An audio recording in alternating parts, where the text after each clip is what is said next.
Hello, Gary Champion, Psychic Medium. Good morning. Later on today, my wife and I are doing horoscopes for everyone for Halloween. But I was up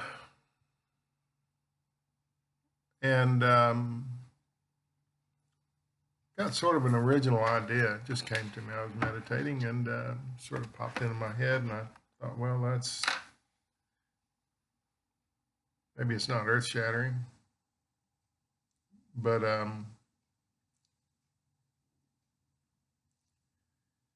nothing borrowed, nothing blue. Don't even know what that means either. Here's the premise of the idea, the the the core of the idea that I came up with. That well, probably my father, my mother, or somebody like that came up with.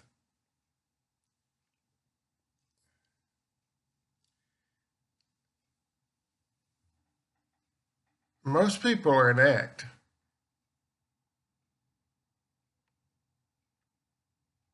They're actors. Most people. Sorry that this light's not very good. Um, Over a period of time, they've cobbled together a persona that's not real. Um, Over time, they've cobbled together a persona that's not real. It's what they're comfortable with. Being yourself can be very uncomfortable. The funny thing is, I was comparing this to my dog as I was sitting here, and he's always himself. He tells you exactly what's going on with him. If he wants to go outside, he barks. If he doesn't feel like if he got cheated in his little snacks, he'll growl or whine or bark or something. It's very honest, very unactor like. Dogs don't have large brains, so they don't know how to put together a persona that's unreal. They're real all the time. And when you meet someone who's truly original and real, you wonder how they got there, how they survived at that. It's kind of exposing yourself um, in a way that's uncomfortable, telling people who you really are.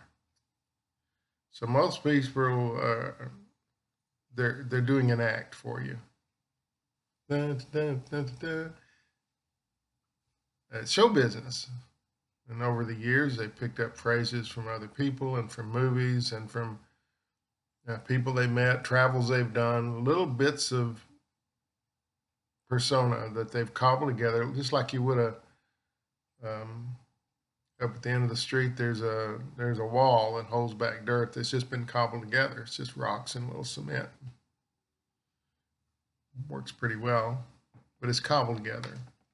Nothing exactly fits. But once you get your persona cobbled together, it looks pretty good. That wall, retaining wall up there, looks great, but it's not perfect uh, bricks, square rectangular bricks with cement. It's just a rock, a little cement, and slap it on there. That's what people are doing. They've cobbled together a persona that's not real. It's something that they think you want to see. You say, oh, isn't he so interesting? Isn't he clever? Isn't she darling? Where did you find her? She's so wonderful. It's not real. Um, to a point, there's a certain amount of realness to it, especially if you adopt it as your own. But when you peel back all the layers, there's nothing real about it at all. Well, I had a further thought. Uh, if you love yourself as you are, it's kind of a protest. I always try to be honest and revealing as I can be. I don't think there's any point in hiding what I'm doing or who I am. it doesn't work anyway. Over a period of time, the realness of you creeps out. There it is. Why hide it? But if you love yourself as you are, it's a protest, I think. It's like waving a flag saying, I'm not who you think I am.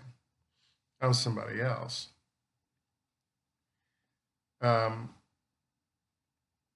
Loving yourself as you are is a protest against becoming what others expect you to be. This all happened this morning. I'm hearing all this stuff. It's a protest against becoming what others think you should be or you ought to be. Well, she's a fine young lady. See the way she sits. See how she holds her cup and her teacup and how she responds to questions and answers. She's a lady. Inside there's probably a raging something or other different. But somehow the persona she's cobbled doesn't allow her to do that. And it's odd to me that we do it. People like to be wanted and loved, even if it's not real. That's the goal, is to be accepted. Even though you're being accepted for something you're not. That's the goal. Within your little group or clique of people, that's what you're looking for.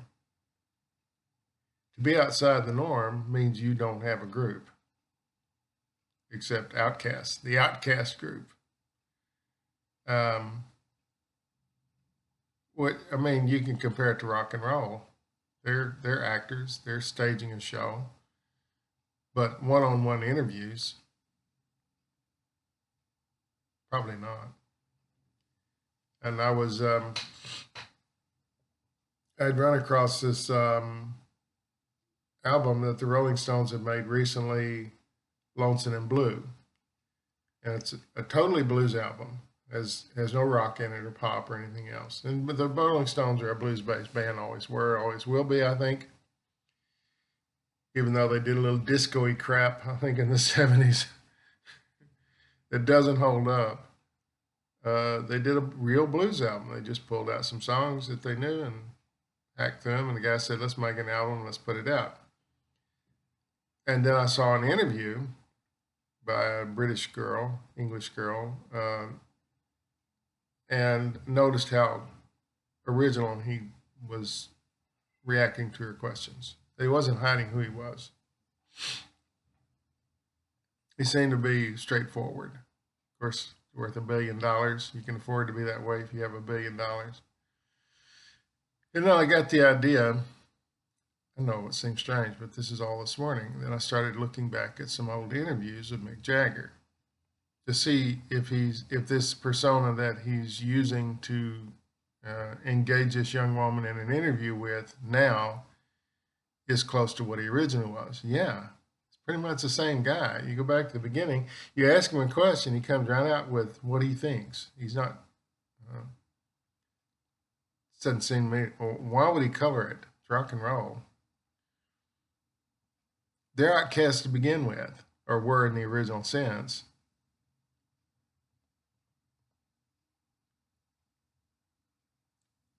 The only place they feel normal is around other rock and rollers, or maybe family, and maybe not even then.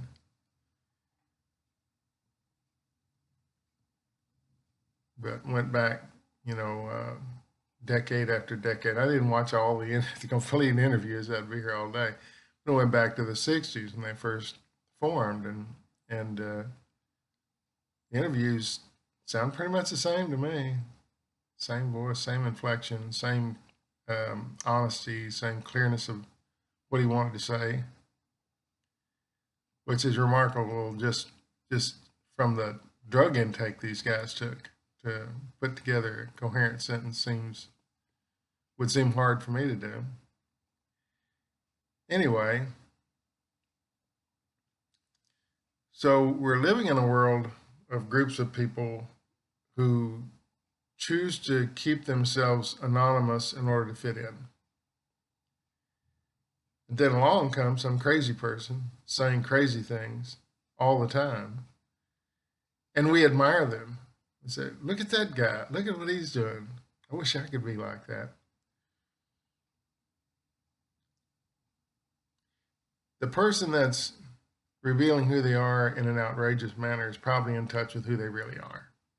And that's what they're reflecting. That's what they're putting out there. Not somebody's idea of who they think you want them to be, but probably who they really are. People in jobs that are unique or require that you be outlandish. Artists of any kind usually are,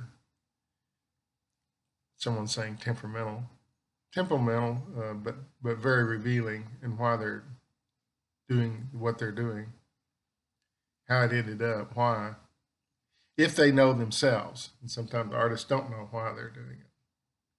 The Rolling Stones didn't know they were going to make a blues album. They were in there warming up. They had some songs for a new album, and someone said, let's play some old blues tones that we know to warm up, to get things feeling right.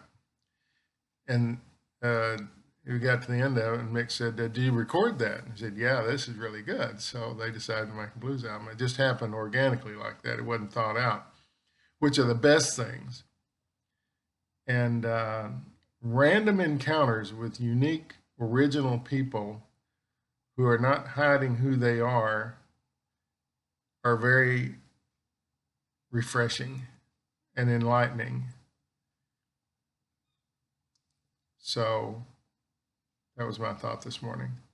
Try to be the real you. What's the point in people do it in marriage? Before they get married, he's the perfect man and she's the perfect woman. Nothing is ever clashing. As soon as they get married and they get stuck in an apartment or a house together for a period of time, all this stuff comes out, and then divorces happen pretty quickly. Had they just been honest about who they were,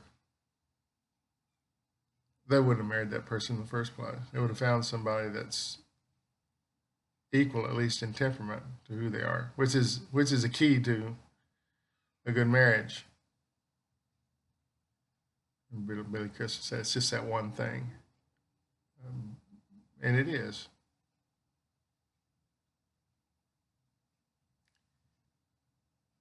Being true to yourself and who you are is the most honest thing you can do in this life.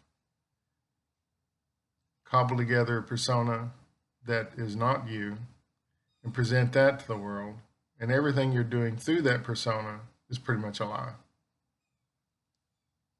That's it. That's the video this morning. Like I say, later on, my wife and I are going to do some horoscope stuff. And I'm sure Peanut, he's barking now, the wonder dog, will make an appearance, hopefully not too disruptive, although we can't really do anything with him. He doesn't understand English as far as we know, but he's being his own real self, which is refreshing. You always know where he stands. He's barking in there because she's not throwing a ball right or something. He's protesting. Loving yourself as you are is a protest against becoming what others think or expect you to be. And we could use a little protest right now. Conforming can be a dirty word.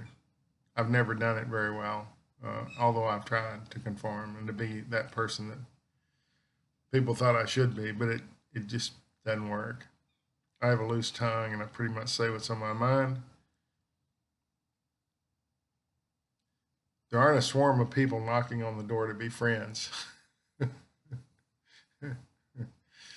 which is okay. Be yourself. Don't grow up. Nobody likes adults.